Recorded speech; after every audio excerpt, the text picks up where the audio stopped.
ನಾವು ವಸ್ತುಗಳ ಬೇರ್ಪಡಿಸಲಿಕ್ಕೆ ನೋಡಿದ್ವಲ್ವಾ, ಲಾಸ್ಟ್ ಟೈಮ್ ಕ್ಲಾಸಲ್ಲಿ ನೋಡಿದ್ವಿ. ಎಷ್ಟು ರೀತಿಯ ವಸ್ತುಗಳ ಬೇರ್ಪಡಿಸಲಿಕ್ಕೆ ಮಾಡ್ಬೋದು ನಾವು? ಅಂದ್ರೆ ಎರಡು ವಸ್ತುಗಳು ಮಿಶ್ರಣ ಆದಾಗ ಯಾವ್ಯಾವ ರೀತಿ ಬೇರ್ಪಡಿಸಬಹುದು ಅಂತ ಹೇಳಿ, ಆಯ್ತಾ? ಯಾವ್ಯಾವ ನೋಡಿದ್ವಿ? ಫಸ್ಟ್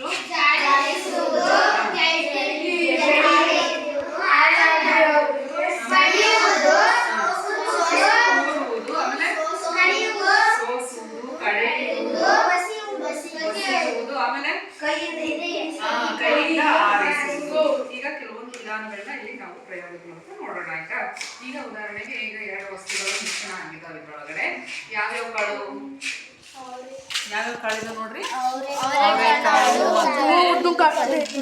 ಹೆಸರು ಕಾಳು, ಅದು ಎಸ್ ಅಲ್ವಾ? ಈಗ ನೋಡಿ, ಎರಡು ವಸ್ತುಗಳು ಮಿಶ್ರಣ ಆಗಿದ್ದಾವೆ.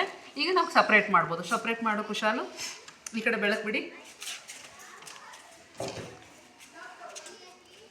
ನೋಡ್ರಿ, ಇಲ್ಲಿ ವಸ್ತುವಿನ ಗಾತ್ರ ಒಂದು ಚಿಕ್ಕದು ಒಂದು ದೊಡ್ಡದಿದೆ ಅಲ್ವಾ? ಆಮೇಲೆ ಎರಡು ವಸ್ತುಗಳ ಪ್ರಮಾಣ ಒಂದೇ ಪ್ರಮಾಣದಲ್ಲಿಲ್ಲ. ಒಂದು ವಸ್ತುವಿನ ಪ್ರಮಾಣ ಜಾಸ್ತಿ ಇದೆ, ಒಂದು ವಸ್ತುವಿನ ಪ್ರಮಾಣ ಕಡಿಮೆ ಇದೆ. ಹಾಗಾಗಿ ಈ ರೀತಿ ಇದ್ದಾಗ ನಾವೇನ್ ಮಾಡ್ಬೋದು? ಕೈಯಿಂದ ಆರಿಸುವ ವಿಧಾನವನ್ನ ಬಳಸಿ ಮಿಶ್ರಣವನ್ನ ಬೇರ್ಪಡಿಸಬಹುದು ಅಲ್ವಾ? ಬೇರ್ಪಡಣೆ ಆಯ್ತಾ?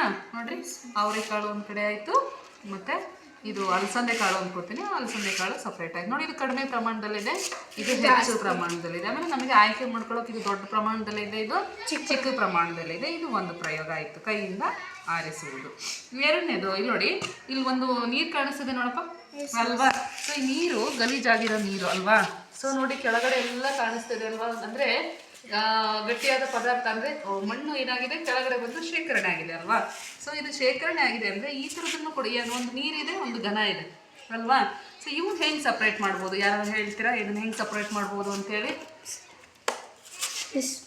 ಇದರಿಂದಲೂ ಸಪ್ರೇಟ್ ಮಾಡ್ಬೋದು. ಅಂದ್ರೆ ಶೋಧಿಸುವ ಕಾಗದದ ಮೂಲಕ. ಹಿಂಗೆ ಮಾಡಿ ತೋರ್ಸೋಕ್ಕಾಗುತ್ತಾ? ನೋಡೋಣ, ಟ್ರೈ ಮಾಡಿ. ಇಲ್ಲ, ಈ ಗ್ಲಾಸ್ಗೆ ಮಾಡ್ಬಿಡಿ, ಕಾಣಿಸೋದು. ಇದು ತುಂಬ ಹೊತ್ತು ಬೇಕಾಗುತ್ತೆ ಫಿಲ್ಟರ್ ಆಗಲಿಕ್ಕೆ. ಒಂದು ನಿಮಿಷ ನೀರು ತಗೊಂಡು ಮಾಡಿದ್ದೀರಾ? ಓಕೆ,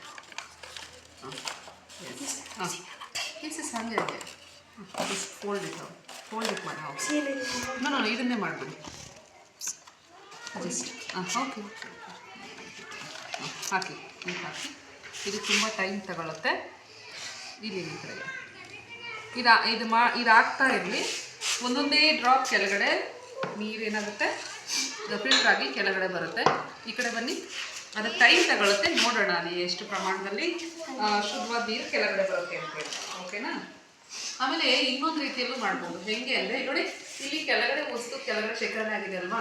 ನಾವೇನು ಮಾಡ್ಬೋದು? ಈ ರೀತಿ ಇಲ್ಲಿ ಸೈಡಾಗಿ ಓರೆಯಾಗಿ ನಾವು ಇದನ್ನು ಮಾಡೋದ್ರ ಮೂಲಕ ಏನು ಮಾಡ್ಬೋದು? ಶುದ್ಧವಾದ ನೀರನ್ನು ಸಪ್ರೇಟ್ ಮಾಡ್ಬೋದು. ಈಗ ನೋಡಿ, ನಾನು ಓರೆ ಮಾಡ್ತಾ ಇದ್ದೀನಲ್ವಾ? ಇಲ್ಲಿ ನೋಡಿ, ಕೆಳಗಿರೋ ಪದಾರ್ಥ ಕೆಳಗಡೆ ಇದೆ. ಸೊ ಶುದ್ಧವಾದ ಮೀನ್ಸ್ ಅಲ್ಲಿ ನೀರು ಏನಾಗ್ತದೆ ಅಲ್ವಾ? ನೋಡಿ, ಕಾಣಿಸ್ತದೆ ಅಲ್ವಾ? ಇದನ್ನು ಬಸಿಯುವಿಕೆ ಅಂತ ಕೂಡ ಕರಿತೀವಿ. ಇದು ಯಾವ ವಿಧಾನ? ಇದು ಬಸಿಯುವಿಕೆ ಅಲ್ವಾ? ನೋಡಿ, ನೀರೇನಾದ್ರು ಕಂಪ್ಲೀಟ್ ನೀರು ನೋಡಿ ಇಲ್ಲಿ ಬಂದಿದೆ. ಇಲ್ಲಿ ತೋರಿಸಿ, ಇಲ್ಲಿ ಬರೀ ಮಣ್ಣು ಮಾತ್ರ ಉಳ್ಕೊಂಡಿದೆ ಅಲ್ವಾ? ಸೊ ಇದು ಕೂಡ ಬೇರ್ಪಡುವ ವಿಧಾನ. ಒಂದು ಯಾವ ವಿಧಾನ? ಇದು ಬಸಿಯುವಿಕೆ ವಿಧಾನ.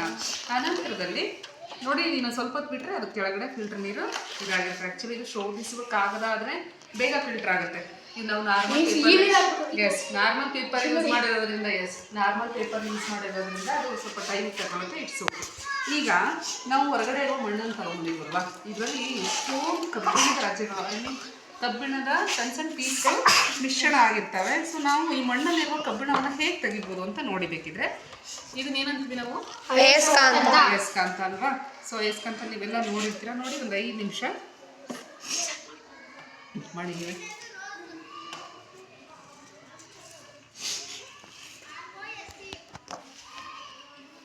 ಸೊ ಮಣ್ಣಲ್ಲಿ ಬರ್ತಂತಹ ಕಬ್ಬಿಣದ ರಜ್ಜುಗಳನ್ನ ಮಣ್ಣಿನಿಂದ ನಾವು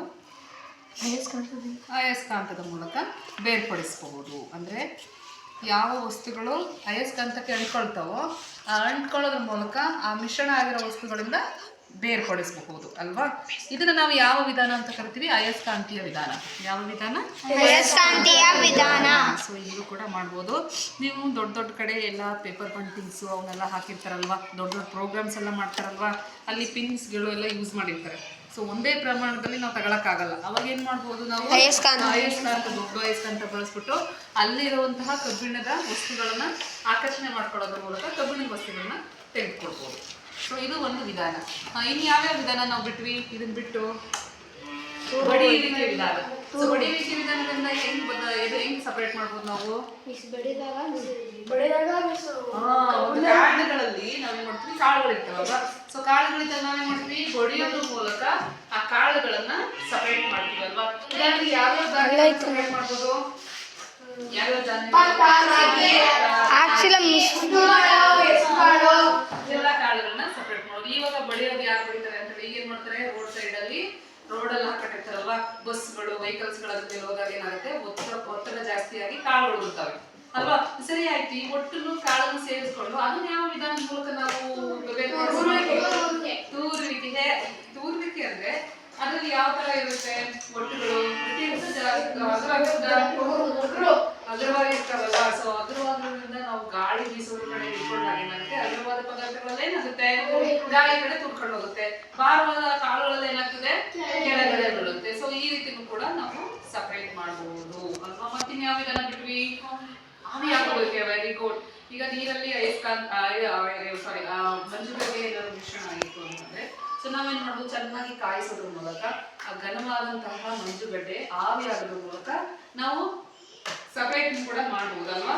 ಸೊ ಅಲ್ವಾ, ನಾವು ಲಾಸ್ಟ್ ಟೈಮಲ್ಲಿ ಆವಿ ಆಗೋದಕ್ಕೆ ತುಂಬಾ ವಿಧಾನಗಳನ್ನ ನೋಡಿದ್ವಲ್ವಾ. ಎಷ್ಟೊಂದು ಆವಿ ಆಗೋದ್ರಿಂದ ಎಷ್ಟೊಂದು ಒಳ್ಳೇದಿದೆ ಅಂತ ಹೇಳಿ. ಯಾವ್ಯಾವ ನೋಡಿದ್ರೆ ಆವಿ ಆಗೋದ್ರಿಂದ ಒಳ್ಳೇದು? ಬಟ್ಟೆ ನೋಡೋದಕ್ಕೆ, ಆಮೇಲೆ ಬಟ್ಟೆ ನೋಡುತ್ತೆ. ಮತ್ತೆ ಯಾವ್ದು ನೋಡಿದ್ವಿ ಆವಿ ಆಗೋದ್ರಿಂದ ಒಳ್ಳೇದಾಗೋದು? ಮಳೆ ಬಂದು ಜಲಚಕ್ರ ಕೂಡ ಇದ್ರಲ್ಲೇ ನೋಡ್ತೀವಪ್ಪ. ಸೊ ನೀರು ಆವಿಯಾಗಿ ಮಳೆ ಮೋಡ ಆಗಿ ಮತ್ತೆ ಮಳೆ ಬರುತ್ತೆ, ಮತ್ತೆ ಕೆರೆ ತುಂಬುತ್ತೆ, ಮತ್ತೆ ನೀರು ಬಾಷ್ಪೀಭವನಾಗಿ ಮೇಲೆ ಹೋಗುತ್ತೆ, ಮತ್ತೆ ಮೋಡ ಜಲಚಕ್ರದಲ್ಲಿ ನೋಡಿದ್ವಲ್ವಾ. ಸೊ ಇದು ಕೂಡ ಒಂದು ವಸ್ತುವಿನ ಬೇರ್ಪಡಿಸಬಹುದು ಆವಿಯಾಗುವುದಕ್ಕೆ. ಮತ್ತೆ ಯಾವ್ದು ನೋಡಿ, ಯಾವ್ದಾದ್ರು ಬಿಟ್ವಾ? ಬಡಿಯುವಿಕೆ ಆಯ್ತು, ಕೈ ಆಡಿಸುವಿಕೆ ಆಯ್ತು, ತೂರುದಾಯ್ತು. ಮಜ್ಜಿಗೆ ಕಡಿಯುವ ವಿಧಾನದಿಂದ ಯಾವನ್ನ ಸಪರೇಟ್ ಮಾಡ್ತೀವಿ ನಾವಲ್ಲಿ? ಹಾಲು ಅಥವಾ ಮೊಸರಿಂದ ಬೆಣ್ಣೆಯನ್ನ ಕಡಿಯುವ ವಿಧಾನದ ಮೂಲಕ ಸಪರೇಟ್ ಮಾಡ್ಬೋದು ಅಲ್ವಾ. ಕಡಿಯುವುದಾಯ್ತು. ಮತ್ತೆ ಯಾವ ವಿಧಾನ ಬಿಟ್ವಿ? ಆಯ್ತು, ಆ ಕೈಯಿಂದ ಆರಿಸೋದಾಯ್ತು, ಶೋಧಿಸುವುದಾಯ್ತು, ಬಸಿಯುವುದಾಯ್ತು, ಆಮೇಲೆ ಜರಡಿ ಹಿಡಿಯುವುದು. ಜರಡಿ ಯಾವ ವಸ್ತುಗಳ ಜರಡಿ ಹಿಡಿತೀವಿ ನಾವು? ಈಗ ಸಪರೇಟ್ ನಾನು ಈಗ ಒಂದು ಉದಾಹರಣೆ ಕೊಡ್ತೀನಿ. ಈಗ ಅಕ್ಕಿಗೆ ನಾನೊಂದಿಷ್ಟು ಕಡಲೆ ಹಿಟ್ಟಿನ ಪೌಡರ್ ಮಿಶ್ರಣ ಆಗಿರುತ್ತೆ. ನಾನು ಯಾವ ವಿಧಾನದ ಮೂಲಕ ಇದು ಮಾಡಬಹುದು? ಜರಡಿ ಹಿಡಿಯೋದ್ರ ಮೂಲಕ ಅಲ್ವಾ. ಪುಡಿಯಾಗಿರೋ ಪದಾರ್ಥ ಏನಾಗುತ್ತೆ, ಸೊ ಗಟ್ಟಿಯಾಗಿರೋ ಪದಾರ್ಥ. ಸೊ ಇದು ಯಾವಾಗಂದ್ರೆ ರಂಧ್ರಗಳ ಆಧಾರದ ಮೇಲೆ ಅಲ್ವಾ. ಚಿಕ್ಕ ರಂಧ್ರ ಆದ್ರೆ ಪೌಡರ್ ಎಲ್ಲ ಉದುರುತ್ತೆ, ದೊಡ್ಡ ರಂಧ್ರ ಆದ್ರೆ ಕಾಳೆ ಉದುರ್ಬಿಡುತ್ತೆ ಅಲ್ವಾ. ಸೊ ರಂಧ್ರಗಳ ಮೇಲೆ ಇದು ಡಿಪೆಂಡ್ ಆಗಿರುತ್ತೆ ಅಲ್ವಾ. ಸೊ ಅದನ್ನು ನೋಡೋದು, ಶೋಧಿಸುವುದರಲ್ಲಿ ಸೋಸುವುದು ನೋಡಿದ್ವಿ, ಜರಡಿ ಹಿಡಿಯುವುದು ನೋಡಿದ್ವಿ, ಮತ್ತೆ ಯಾವ್ದು ನೋಡಿದ್ವಿ, ಶೋಧಿಸುವುದು ನೋಡಿದ್ವಿ. ಇನ್ನು ಯಾವ್ದಾರು ಬಿಟ್ಟಿಲ್ಲ ಅಲ್ವಾ. ಸೊ ಇವು ವಸ್ತುಗಳ ಬೇರ್ಪಡಿಸುವಿಕೆ ವಿಧಾನದ ಪ್ರಯೋಗಗಳು. ಧನ್ಯವಾದ.